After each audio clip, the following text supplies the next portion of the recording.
talk a little bit about the big picture for USA basketball. Last couple of Olympics that you were not a part of. Maybe the reputation wasn't the greatest in the world. This is a different team, isn't it? It is a different team. I think it's a different attitude. I think it's, we understand the significance and the importance of representing our country. And I think that was something that was maybe missing on those past teams. It was ugly to watch. It was terrible to be a part of. He kicked our ass. I had a lot of concerns. That's why we recruited Kobe Bryant. A lot of it really falls on me because I'm wiser of the guys that haven't been around for so many years. So most of the time I set the tone in practice. I'd like to share a lesson I learned from it. It was 2008. The Redeem team was formed. And we were in Vegas for the start of training camp, and we were getting ready for the Olympics in Beijing. We're going to head to Beijing. And this is when I knew Kobe was a different monster, though. You hear about it, but you really, if you don't see it, you really don't know. So 2008 Olympics was right after he and the Lakers got beat by the Celtics. We were in the player lounge, like playing cards. There was 4 of us playing spades, and he came in and there was a little wine. Sat down, poured himself a glass. And he saw this newspaper and he saw a picture. It was something about the Lakers series and blah, blah, blah. And it was a picture of Paul Pierce celebrating. And there was a picture of Paul Pierce. So they had just lost to the Celtics in the finals, tragically. And in a very, gut-wrenching way. If you remember, they blew a lead. It was not good. Kobe Bryant sits down and pours a glass of wine. We're like, what the fuck, And he got very competitive with drinking the wine. And it was he didn't want to be behind anybody on these glasses. And we were like, Kobe, we got practice tomorrow. We're just sipping. And I just remember watching Kobe just stir the pot the whole time. You know how Kobe does. Nope. He was into this wine. I've had 3 glasses. You've only had 1.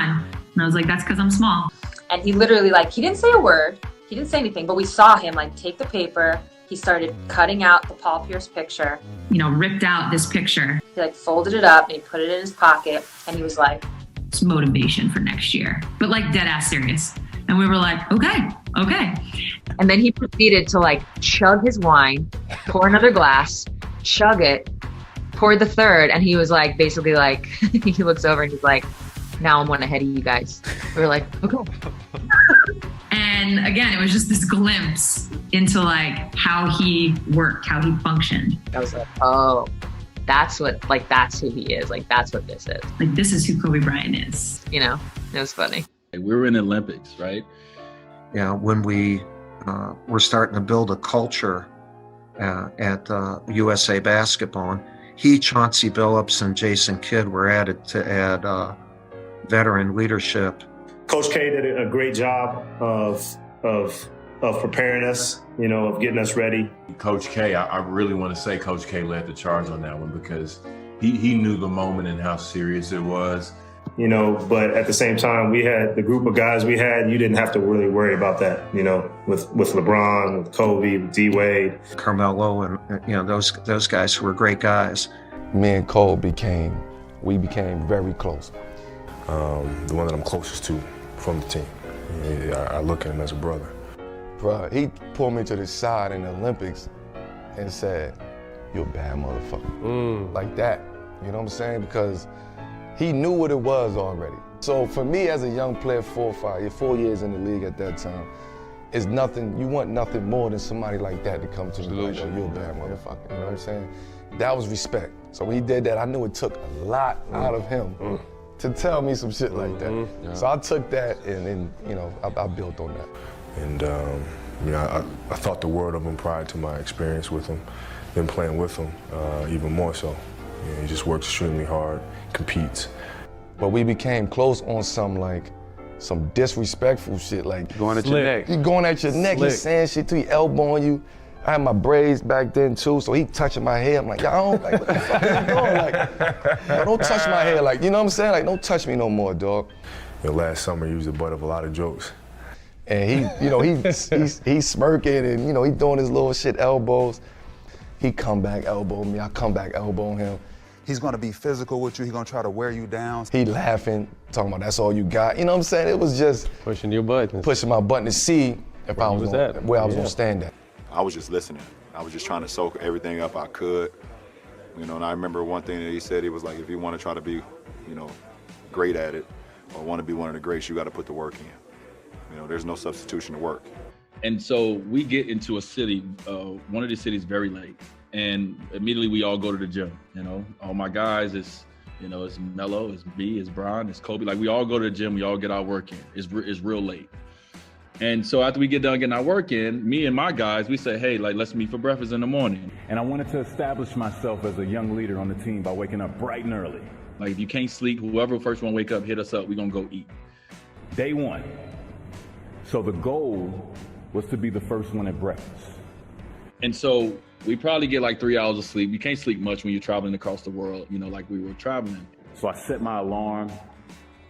I make sure I'm up by sunrise. I get out of bed, I put on my gear, and I head downstairs. And we probably get like 3 hours of sleep, and we wake up, we go down to where the food is. And as we walking down, you know, slubbing with sleep in our eyes, Kobe Bryant is sitting there. Kobe's already there with ice packs on his knees, drenched in sweat. Right? So we walk up to Kobe, like, Kobe, what's up? And he was like, yeah, man, I just finished a workout, and I'm about to go do another one. Now, it took me a minute to figure it out, but this guy wasn't only awake before me. He had already worked out. And at that moment, I was like, wait, hold on. We just worked out about 3 hours ago. You know what I mean? And like, you've done another workout and you about to go do another one? He was up every morning at 7 o'clock in the morning, getting a lift in, going to the gym, getting up shots, going to get breakfast, coming back for practice by himself every day, and then coming back at night to get shots up. He had just played in the finals days earlier. Meanwhile, I'd been off for months and I was still exhausted. What he had done that morning was incomprehensible to me. That dedication he had only days after falling short of an NBA championship. That taught me something I've never forgotten. Legends aren't defined by their successes. They're defined by how they bounce back from their failures. That's when I was like, okay, I got to get my stuff together. I got to get my shit together. Because this dude right here is on a whole different level than even I'm on. And I'm supposed to be great, right? So that's the kind of person he was. And that's how he drove me. You know what I mean? Like, just little stuff like that, I went back and said, okay, that means I got to work hard and I got to do more. At the first week of training camp for the Olympics in 2008, he was doing it by himself. By the second week, we had the whole team there. Yeah, I mean, it's contagious. And that was our regiment from the second week of training camp to get ready for the Olympics all the way until we got the gold medal and we beat Spain and China. That was the standard he wanted to lead. He wanted to make sure that we all achieved greatness. We put the work into it. You know, when you see, you know, at the time he was probably, you know, him and LeBron are the best players in the world, you know, arguably. You know, it's kind of one of those battles, went back and forth at the time. So it was two different things that you had to worry about. With LeBron, it was pick and roll after pick and roll after pick and roll. With Kobe, it was a matter of don't let him get to his sweet spots. He's going to beat you up for 3 quarters, and so in the fourth quarter, it'll be easier to get to his sweet spots. So you needed crazy stamina. You see this man, the work he's putting in, the hours he's putting in the gym, the extra shots he's getting up, you can't help it. Like, you're not going to go sit down on the sideline while he's still out here at 30. You know, see him doing that, and I'm 23 years old, you know. I got to get up there too, you know, and so it was great. It was great being able to work out with him, to learn from him, to talk to him, to pick his brain about things, and then have a chance to compete with him. You're gonna see how hard he worked, how much he put into the game, how good he really is or was. And so to be able to play with a guy who had everything offensively, who could have just demanded us to give him the ball every time down, was worried about defense in the Olympics. Come on, bro. What am I going to do? I'm going to follow suit and follow the leader. And so that was one of my favorite things when he came to me and he said that. Like, I didn't care about starting them. All I cared about was my moments when I got a chance to get on that court with Kobe, because I knew what it was going to go down. I'm sure he knew that, man, you know, I know this is tough for D-Wade not to be starting on this team. And Kobe came to me as he knew I was coming off the bench. He came to me right away and he eased my mind. He was like, listen, and he said, hey, D, when you get in a game and it's me and you on the floor, this is what I'm going to do. I'm going to pick up the defender 94 feet. I'm going to harass him. I'm going to turn him. And once I turn him, you do what you do. You come and like shoot at him, you know what I mean? Like to come and trap or to come and get a steal. you know, and so I got so many steals and so many dunks and so much because of the unselfishness of a star in our league. For me, I looked at that. I'm like, I'm the younger guy. I'm the least accomplished guy in this group. I should be the one that you say. He should have told me, D, you go pressure, and I'm going to do that. But his mindset wasn't that way. Grover, his trainer was talking about how he would just go on bike rides through the desert and just like really just work, like just do wild stuff just to get like his mentally prepared. When Kobe was in the Olympics in 2008. You took the role in 08 as a defensive stopper, and then if they need you towards the end, you would go out and close, especially in 08 against Spain. Kobe right away said, I'll play defense. And in the first practice, he never took a shot.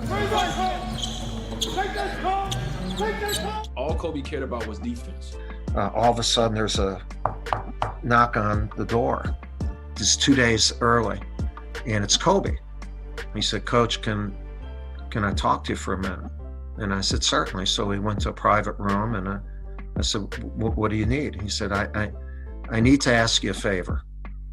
And I said, yeah, what is it? And he said, I want to guard the best perimeter player on every team that we play. Now, he's the NBA scoring champ. He's the best player in the league at that time. He wanted to let everyone know that I'm here and I want to guard the best offensive player every time.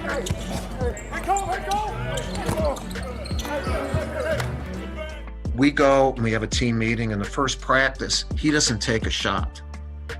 He does not take one shot. Mike Krzyzewski, Coach K, was the coach, and he pulled Kobe and myself over, and he said, so I call him over afterwards. I said, yo, Kobe, you're actually going to have open shots. Will you shoot the frickin' ball? And Kobe said, I've been playing this game for I don't know how many years. I've never had an open shot. He goes, no, because with the talent that we have and the offense we're going to run, you're going to have open shots. So Kobe goes, well, where are my open shots going to be from?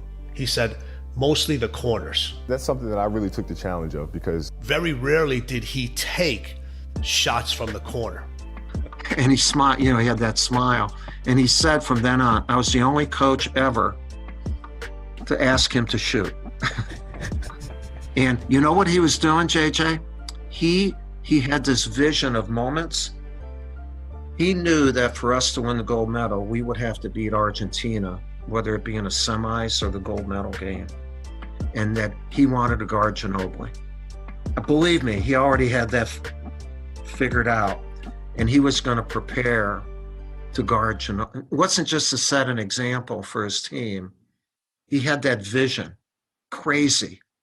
So every single day from the moment the coach told him that, we would make 500, not miss, not take, we would make 500 jump shots from the corners. That's it.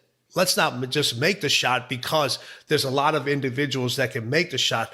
Let's enhance the focus. This is how the ball has to go in the hoop. This is how it has to come back to you. So those 500 shots weren't all the same every single time. That's mindset.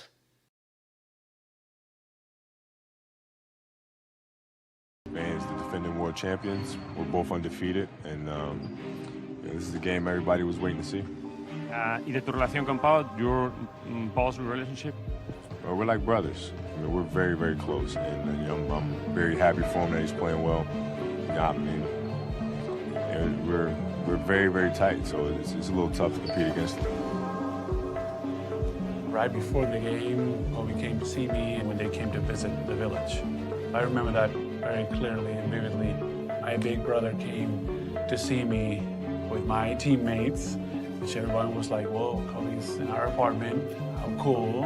And I believe, that might have been part of his strategy to kind of soften me up.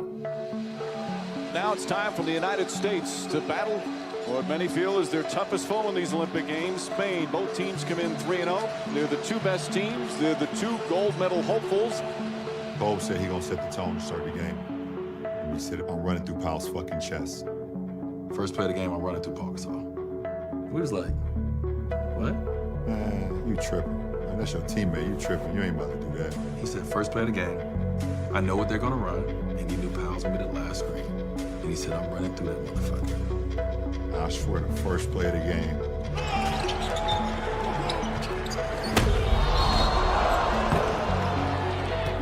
We was like, holy shit.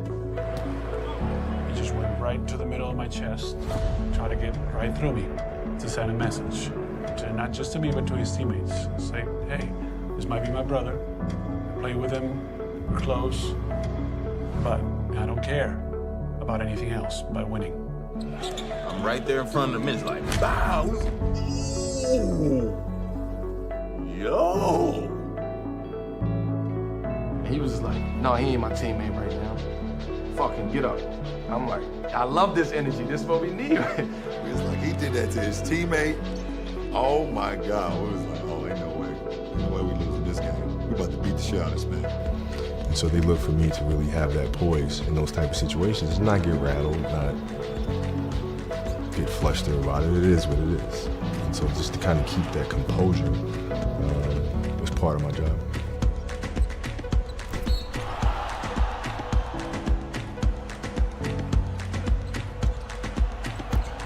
When they cut it to 2 points, like 3 minutes to go, I was like, man, this is so much fun. You know, I remember wanting the ball in those situations, and once I made the shot, it just felt good. It was like, oh yeah, this is all right. I want to do it again.